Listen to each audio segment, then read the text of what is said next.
Salve galera, sejam muito bem-vindos para mais um Conexão Musical. Esse programa que é uma parceria entre a TV Unimap, a Tempo D Comunicação e Cultura e o Groove Music Studio, em que a gente debate diferentes vertentes da música de Piracicaba e região, trazendo sempre à tona essa diversidade que é a marca da nossa música e da nossa cultura. E hoje é dia de falar de música brasileira, de samba, de muito estilo que a gente adora, recebendo aqui o André Bertini. André, primeiramente, obrigado pela presença, obrigado por atender nosso convite. É um prazer recebê-lo aqui no Conexão Musical. Eu que agradeço, obrigado pelo convite, obrigado a todos e fico muito honrado e agradecido pelo convite. Legal, a honra é toda nossa. E para a gente começar, uma pergunta muito fácil, André. Quem é o André Bertini? É uma pergunta difícil, não é uma pergunta fácil.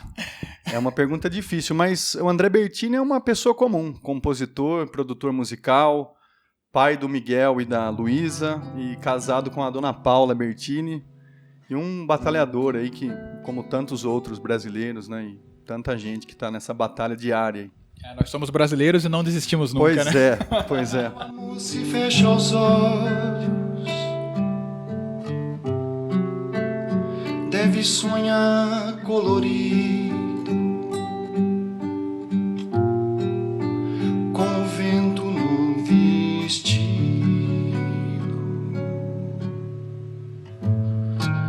e o olhar rente na proa.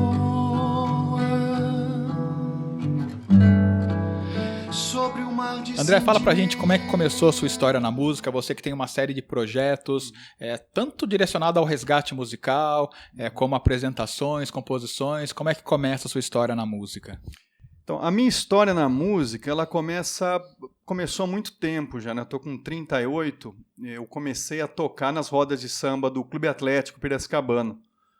Comecei muito novo ali no final dos anos 90, começo dos anos 2000, de uma maneira muito lúdica, assim, sem pretensões algumas, assim. Fui tocando, me divertindo com samba.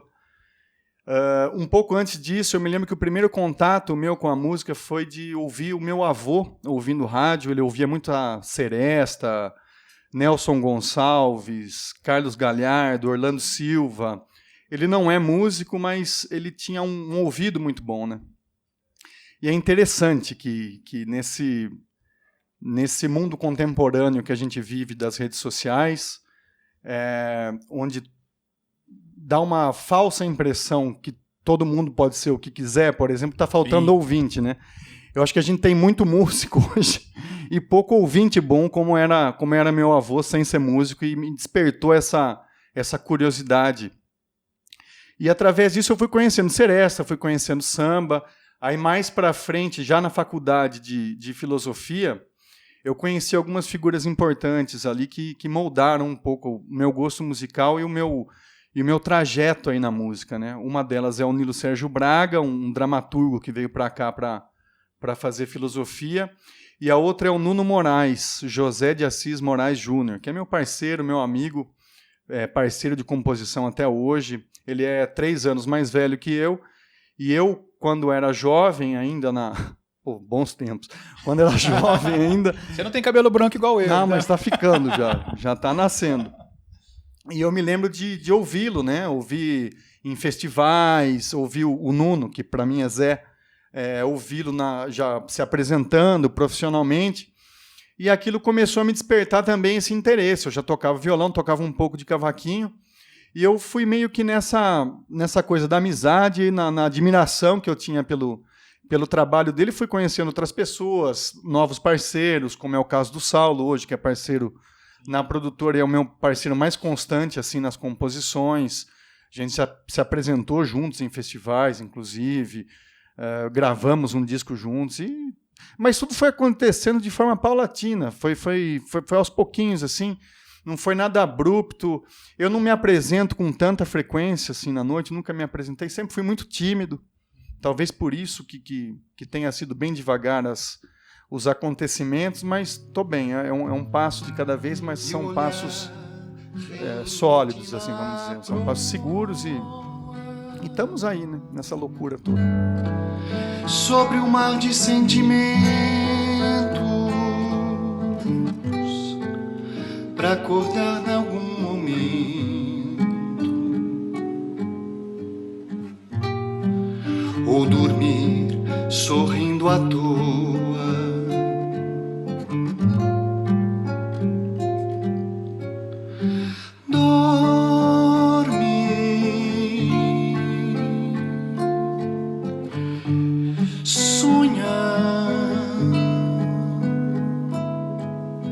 se embriaga nesse labirinto que do dia não raiou.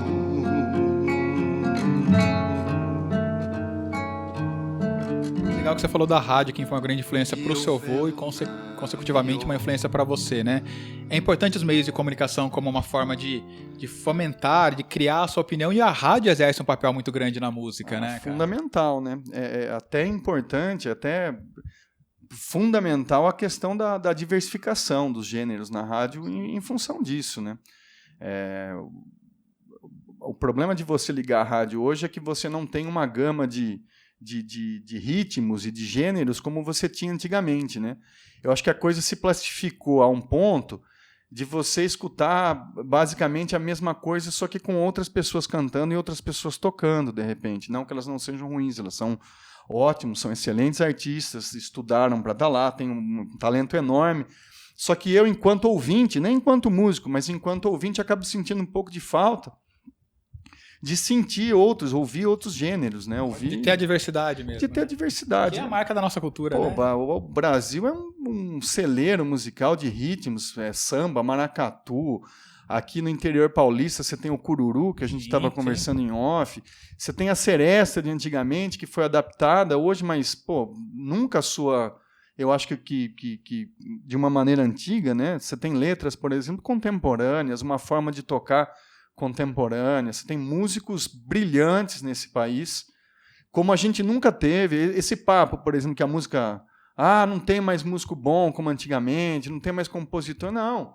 Eu acho que a gente nunca teve uma safra tão boa quanto a gente tem hoje. Eu concordo, não é? Concordo, sim. Agora, acontece que essas pessoas elas precisam de canais para aparecerem. A internet é um desses canais. Só que a internet, qual que é o problema da internet? São milhões de pessoas falando ao mesmo tempo. E aí você fica um pouco perdido e não tem um cardápio, né, para você. É difícil, você precisa ter uma curadoria, né, para você ter um guia para você seguir. Eu falo muito isso que a gente pega, por exemplo, os anos 80 no rock. As pessoas falam, não, hoje não tem banda boa como nos anos 80. Nos anos 80 você tinha, falando do rock, umas 10, 15 bandas excelentes no Brasil. Você tem isso hoje em cada região. Tem. De bandas boas. A forma de você consumir, a forma de você buscar mudou. É pela internet. Mas é uma questão de você precisar ir atrás, né? Mas isso. Eu concordo que hoje tem músicos excelentes, talvez como nunca tivemos antes, né? É a impressão que eu tenho também. Na canção a gente tem isso nitidamente, né? Eu às vezes, passeando pela internet, pelas redes sociais, eu vou ouvindo coisas novas, assim, de artistas novos e entro em catarse, assim, entro em êxtase, porque são talentos, assim, talentos que estão restritos ali a pequenos nichos, né? E talvez seja essa a forma como a música vai se desenvolver daqui para frente.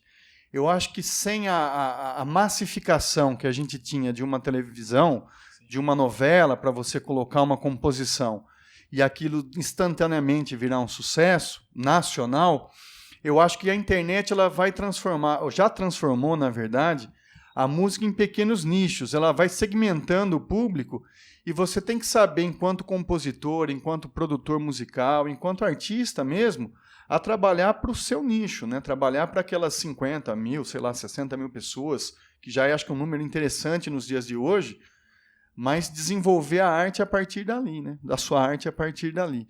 Eu acho que a grande mudança mesmo na música, isso é só um achismo, não é estudo, não é nada, mas é a ascensão da internet, da rede social, em detrimento do que a televisão e a própria rádio apresentavam ao público. A gente estava falando da rádio, da diversificação, mas aquele sucesso instantâneo você não tem mais, né? Aquela exposição nacional, assim, pá, de forma tão rápida você não tem mais. A internet, ela democratizou, mas ao mesmo tempo que ela democratizou tanto, que ela deu espaço para todo mundo e fez muito bem, mas é um oceano, né? Um universo. É como como é que se chama esse telescópio novo aí? O Hubble, né? Tem o Hubble. Tem um outro. Tem um outro depois. Você olha e você vê num espaço de sei lá, milhões de anos-luz, assim, você vê um outro universo, aí você vira milímetros do telescópio, você já vê outra coisa. A internet é um pouco disso, né? Eu dei uma viajada aqui. Mas eu acho que é isso. Onde você pesquisar, você tem que fazer a sua pesquisa. Você não tem mais... Talvez tem até, mas não é tão frequente um grande meio de massa para te indicar o que você consumir, né? Acho que tem muito de você ir atrás, né? Essa forma passiva de você ouvir música, ela mudou, né? Ela está um pouco mais ativa, assim, né? O que não tira a necessidade da rádio e da própria televisão poderem trazer ao público essa diversificação. Né? E eu velo na viola uma moda pra um ser.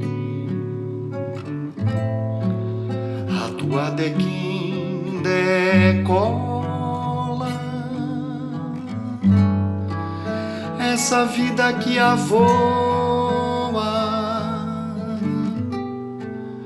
quando o sonho não destoa da imagem que se crê.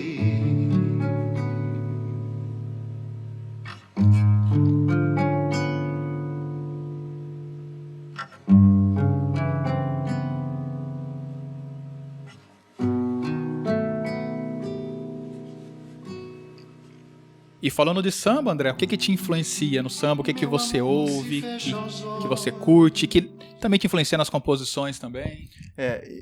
Eu fui muito influenciado, assim, eu acho que lá atrás e até hoje, assim, mas eu comecei com esses seresteiros antigos, né? Sim. Nelson Gonçalves, principalmente, que meu avô gostava muito, eu acho que riscou vários discos ouvindo sem parar Nelson Gonçalves, né? E ele tinha uma mania, meu avô, de imitar e dizer como cada um cantava, e aqueles jargões, se eu não me engano, acho que é o Orlando Silva, que é o cantor das multidões, que tem esse apelido, né? E ele ia me dizendo essas coisas e eu fui... Mas eles não eram compositores, né? Eles eram intérpretes. O Nelson acho que até assinou algumas músicas, mas não foram clássicos assim, né? E eu, na época do CD ainda, que você tinha o encarte, que é outra coisa que faz muita falta nos dias de hoje. Eu coleciono CD, até hoje eu compro muito. Faz muito bem. Compro muito até hoje. Faz muito bem.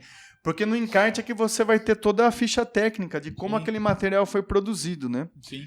A maioria das pessoas, ou grande parte delas, elas ouvem um CD e não tem a dimensão de que aquilo é produzido de forma, assim, é difícil você tem gravar. Toda uma equipe por trás. Você tem uma equipe, você tem uma produção. Naquela época você tinha um arranjador, a figura do arranjador que trabalhava específico para uma gravadora. Ele ia fazer os arranjos do disco. Aí você tinha todos os músicos que ficavam à disposição da gravadora para gravar determinada obra. Elas, quer dizer, são diversas pessoas. Você tem a figura do compositor, que ia compor para o disco. Então, assim, o encarte dava todas essas possibilidades, né, de eu ir me adentrando nesse mundo. E através do encarte eu comecei a ver quem eram os compositores, enfim, toda a ficha técnica. Eu já fazia umas poesias, já achava que achava que compunha não, porque acho que todo mundo tem uma história, você começa de uma forma e termina de outra, sim, e nunca sabe como é que vai ser essa estrada no caminho, né? Mas eu fui me interessando por esses autores aí das fichas técnicas, né? Foi aí que eu descobri Nelson Cavaquinho, foi aí que eu descobri Cartola. Sim. Na época da faculdade, existiu um movimento que é muito importante eu de alguma forma dar destaque, que foi o movimento 14 Sambas, sim, que era feito pela comunidade quilombola, que até hoje está muito ativa, ainda bem, e ela apresentava, eu me lembro dos cartazes na Unimap, isso eu estou falando de 2000 baixo, 2003, 2004. Eu me formei na faculdade de jornalismo lá, estudei de 2000 a 2003. Então nós nos cruzamos. Sim, nos cruzamos, com certeza. Pelos corredores. E aí eu me lembro de ver esses cartazes, né? E ficar muito, sim, interessado, porque era um programa ao mesmo tempo musical, mas ao mesmo tempo de confraternização entre os alunos ali dos diversos cursos que estavam sendo apresentados a essas obras que normalmente a gente já não ouvia, né? Então eu vi 14 Sambas de João Nogueira, Paulo César Pinheiro, Mauro Duarte, E aí isso foi virando uma bola de neve, né? Porque eu já tocava, já comecei a beber da fonte e comecei a tocar. E aí depois do samba eu comecei a ir mais para canção. Eu comecei a dar uma segurada um pouco.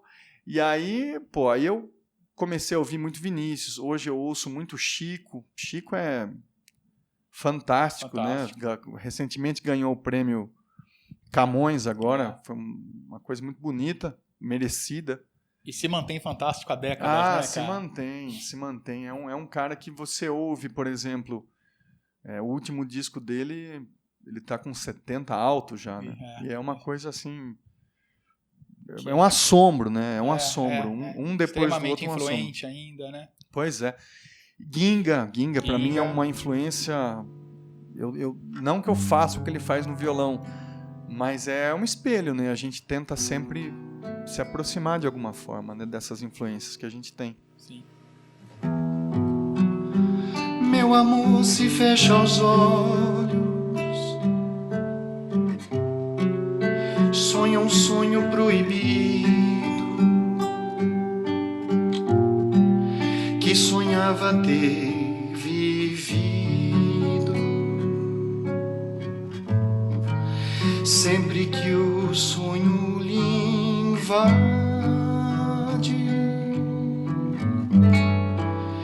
invertendo o movimento, sendo a vida pensamento.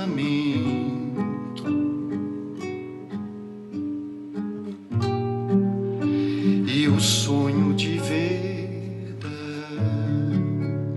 De geração mais nova, você acompanha alguma coisa? Geração mais nova acompanho. Eu tenho, para fazer uma menção a Luísa Lacerda, que é uma cantora carioca que eu gosto muito. Sigo ela nas redes, acompanho. Tem uma geração aqui em Piracicaba muito interessante, muito boa. Saulo Ligo, sim. Stella Manfrinato, sim. Próprio Nuno Moraes, e assim, são os que me acompanham, mas fora esses, por exemplo, com as pessoas que eu já trabalhei, mas não tem um trabalho tão próximo, o Alessandro Penese, que é uma sumidade, sim. Um baita instrumentista. Virtuose. Sim. Gosto muito do Deco Romani, enquanto compositor de samba, e compositor em geral, assim, uma joia que a gente tem aqui na cidade, que lançou um CD recentemente, foi muito bem recebido pela crítica, né? Sim. Participação de vários baluartes ali do Rio, que são parceiros dele, Vanderlei Monteiro, enfim, vários, assim, é um descasso, vale a pena ouvir para quem não ouviu. Deco Romani é craque. Sim, não, com certeza.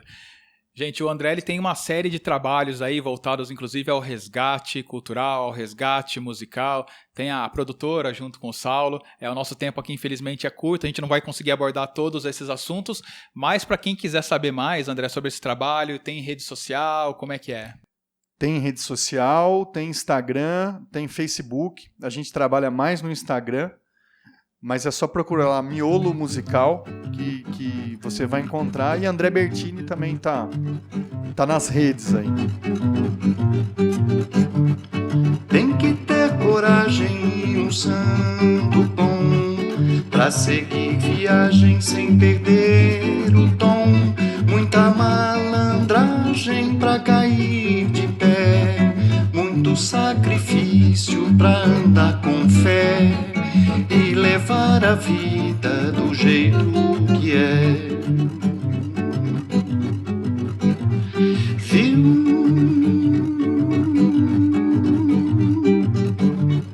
Tem que ter malícia e disposição pra encarar a polícia, pra espantar ladrão. Tem que ter um samba pra nos embalar, tem que ter delírio pra nos consolar e levar a vida do jeito que dá. Viu?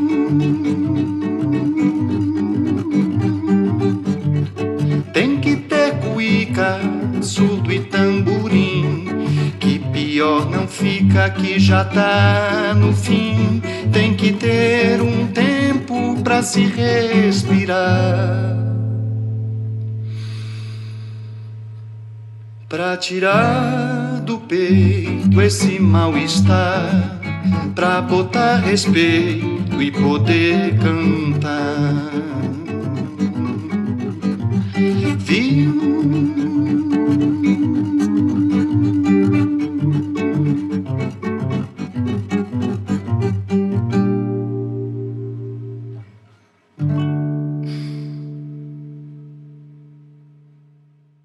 Obrigado, Evandré. Obrigado por atender nosso convite. Prazer recebê-lo aqui. Eu que agradeço a honra. Um abraço para vocês. Obrigado de novo pelo convite. Vida longa ao projeto e estamos aí para o que precisar. Valeu, obrigado. Valeu, Conexão Musical de hoje fica por aqui e em breve a gente estará de volta com mais música, mais cultura, mais informação para você. Um grande abraço e até a próxima. Bom, pessoal, queria agradecer o convite, me dizer que sinto honrado em representar um pouco da canção, do samba, nesse projeto maravilhoso. Dizer que foi ótimo, tudo beleza e estamos aí. Valeu!